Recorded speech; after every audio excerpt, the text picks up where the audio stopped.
കർഷകർ അനുഭവിക്കുന്ന ഈ പ്രതിസന്ധികൾ നമ്മളെ കൊതിപ്പിച്ചുകൊണ്ട് 250 വരെയും വില ഉയർന്ന റബ്ബർ ഇതാ കുത്തനെ ഇടിഞ്ഞ് 180-ലും താഴേക്ക് വില പോയിരിക്കുന്ന സാഹചര്യത്തിലാണ്.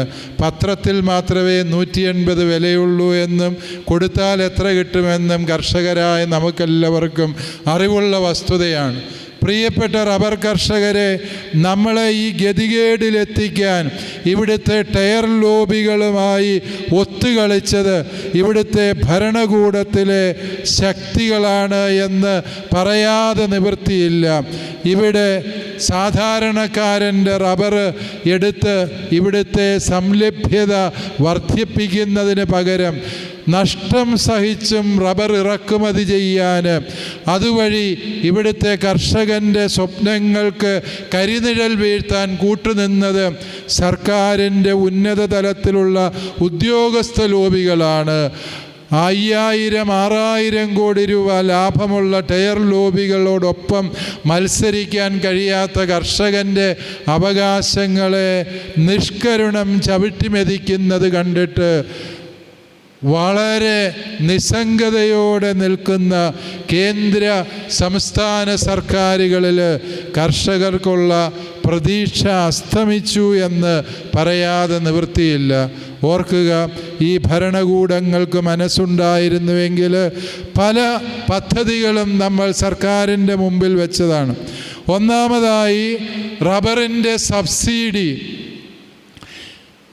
അഥവാ അതിൻ്റെ സംഭരണ വില 250 രൂപയെങ്കിലുമായി മിനിമം വർദ്ധിപ്പിക്കുക. അത് സർക്കാരിന് ചെയ്യാവുന്നതാണ്. ഇവിടെ മാത്രമല്ല, നിങ്ങൾ ശ്രീലങ്കയിലേക്ക് നോക്കുക, തായ്ലൻഡിൽ നോക്കുക, റബ്ബർ ഉൽപ്പാദക രാജ്യങ്ങളിലൊക്കെയും നോക്കുക.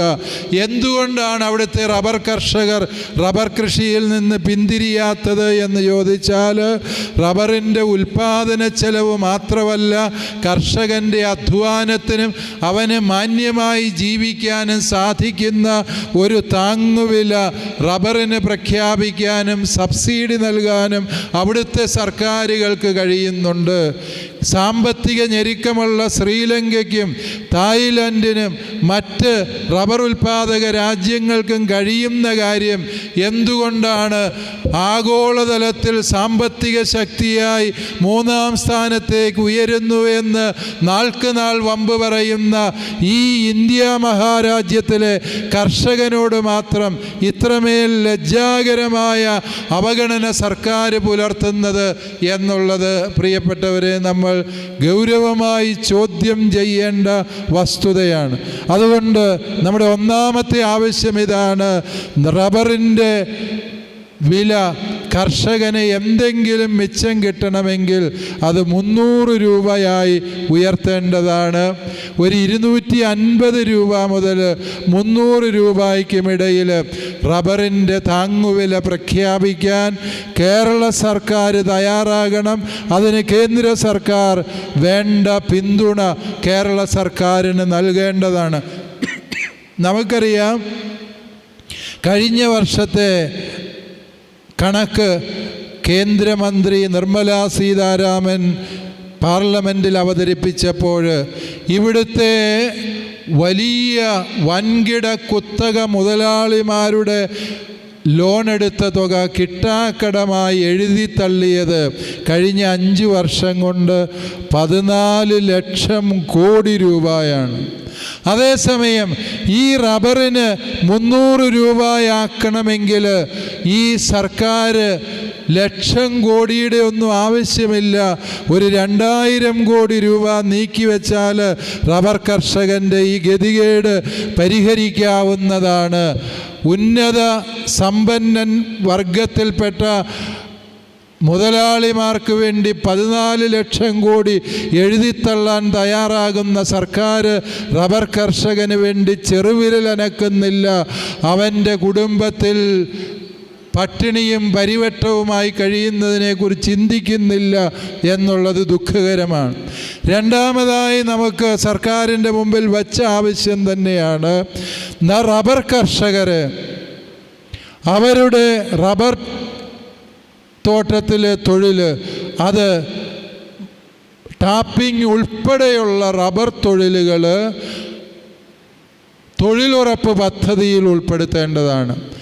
വർഷം 100 തൊഴിലുറപ്പ് ദിനങ്ങൾ റബ്ബർ കർഷകൻ ഉറപ്പുവരുത്തി അവന് അതിൻ്റെ വേതനം നൽകാൻ കഴിഞ്ഞാൽ തീർച്ചയായും റബ്ബർ കർഷകർ ഇന്ന് അനുഭവിക്കുന്ന പല പ്രതിസന്ധികൾക്കും പരിഹാരമാകും എന്നുള്ളത് വസ്തുതാപരമായ സത്യമാണ്.